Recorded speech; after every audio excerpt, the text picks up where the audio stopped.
This is part A of the second lecture on respiration, and it covers factors that affect the affinity of hemoglobin for oxygen. There are three factors that affect the affinity of hemoglobin for oxygen. They are pH, which is known as the Bohr effect, temperature, and maternal fetal hemoglobin. Let's look at pH first. That's also known as the Bohr effect. We know that as pH decreases, so does the affinity of hemoglobin for oxygen. And what this means is that more oxygen will be unloaded in the tissues.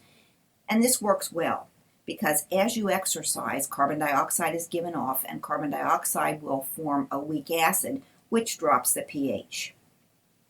As you exercise, pH drops and more oxygen goes to tissues, which is exactly what you want to happen. If you look at the graph on the right-hand side, you'll see that there are two curves. There's the curve of the normal pH and the curve with the lower pH. Go to the bottom of the graph and find a PO2 of 40. If you follow that line up where it intersects each curve, you'll see that at the lower pH, a hemoglobin molecule is about 60% saturated. And at a normal pH, a hemoglobin molecule would be about 75% saturated. So at a lower pH, more oxygen is unloaded from the hemoglobin molecule, which is what you want because you've been exercising and need the additional oxygen. Take a look at the Bohr effect on this graph.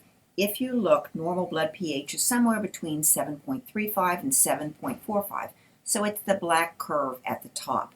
Now look what happens as the pH drops, a pH of 7.1 and a pH of 6.8.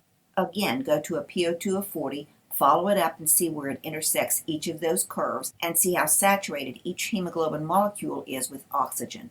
What you should find is the lower pH, the less saturated the hemoglobin molecule will be. Another factor that affects the affinity of hemoglobin for oxygen is temperature, and that's known as the root effect. As temperature increases, like when you exercise, the affinity of hemoglobin for oxygen decreases. This means that more oxygen is going to be unloaded to the tissues where it's needed.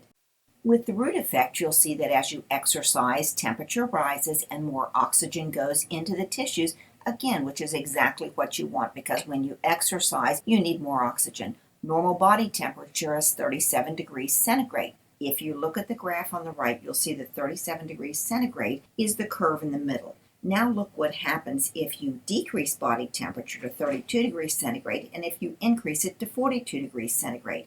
If you'll go to a PO2 of 40 and run the line up from the x-axis through each of those curves and then run it to the left, you'll see how saturated a hemoglobin molecule is at each of those temperatures.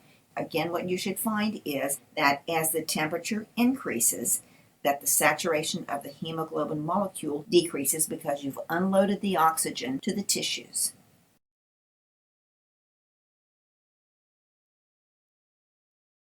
Another factor that has an effect on the affinity of hemoglobin for oxygen is maternal fetal hemoglobin.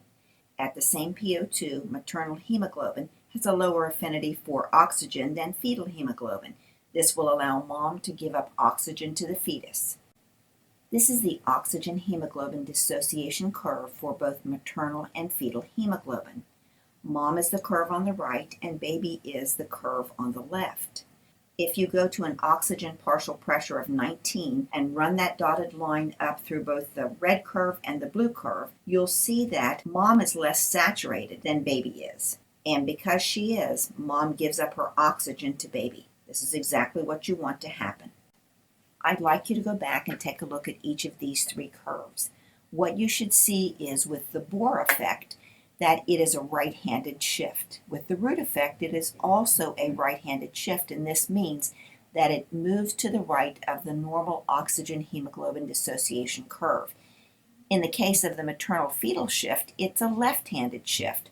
So from maternal to fetal hemoglobin, the shift occurs to the left. And that means to the left of the normal oxygen-hemoglobin dissociation curve. Besides moving oxygen into the tissues, the blood also moves carbon dioxide into the lungs. And there are three ways that this can occur. One is to be dissolved in the plasma, and since this method is very slow, not very much is transported this way, only about 7%. A second way is as a bicarbonate ion dissolved in the plasma, and the enzyme necessary to do this is carbonic anhydrase. This is a very efficient method, and about 70% of carbon dioxide is transported this way.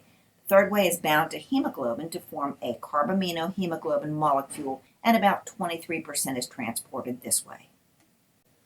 At first glance, this slide may look overwhelming, but it's just an explanation of the previous slide. I mentioned that there are 3 ways to transport carbon dioxide to the lungs. Number 1 on this slide is that first method that is dissolved in the plasma. Remember, it's slow because there's no carbonic anhydrase here, which is the enzyme that speeds up the reaction. If you look at number 2, it's taking place inside the red blood cell where there is carbonic anhydrase. So this reaction is very fast, and we produce a bicarbonate ion that we move out of the red blood cell and into the plasma so we can get rid of the carbon dioxide. The problem is it creates an imbalance of charges. So if I move a negative charge from the red blood cell into the plasma, I have to move a negative charge from the plasma into the red blood cell. And I do that by moving a chloride ion into the red blood cell. This is called the chloride shift. The third method, number 3, is bound to hemoglobin to form a carbaminohemoglobin molecule. So I've essentially taken the oxygen off of the hemoglobin, and when I've unloaded that, then there's room to transport the carbon dioxide on the hemoglobin molecule. Remember that the chloride shift is when I move a chloride ion into a red blood cell to counterbalance the movement of the bicarbonate ion out of the red blood cell. Both are negative charges, so this maintains a balance of charges.